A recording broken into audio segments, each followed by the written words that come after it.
Thank you, Ms. Chairwoman, for holding this hearing today. Thank you guys for showing up.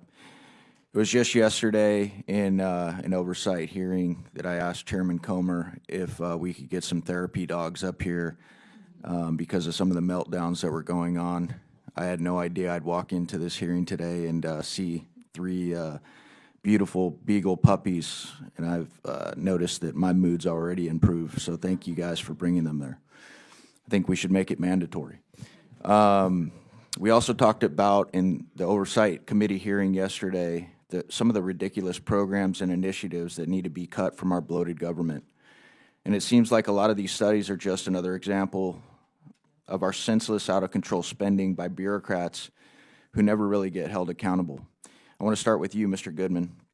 You said you have estimated over $20 billion in taxpayer money wasted on ineffective animal research. Is that correct, sir? Yes. Wow. Mr. Goodman, did you also say that it was your estimation that $241 million was spent for transgender animal testing?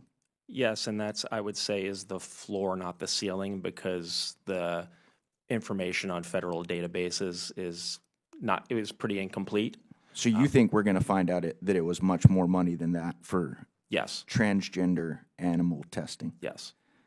Can you describe what exactly the American people's taxpayer dollars were spent on regarding transgender animal testing?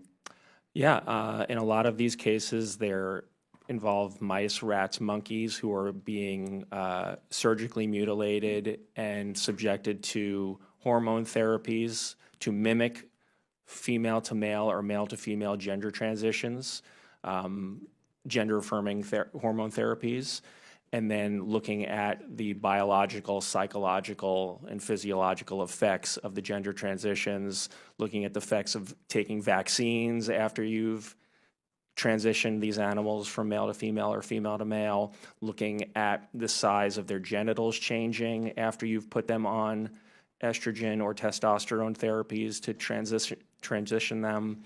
And in the case that the chairwoman, the example the chairwoman gave, there was a $1.1 million grant to give female lab rats testosterone to mimic transgender male humans and then overdose them with this party drug to see if animals who were taking female animals taking testosterone were more likely to overdose on the sex party drug than animals who were not taking testosterone. Mr. Goodman, are many of these taxpayer-funded animal studies shared with the public, or is there a significant oversight of this research?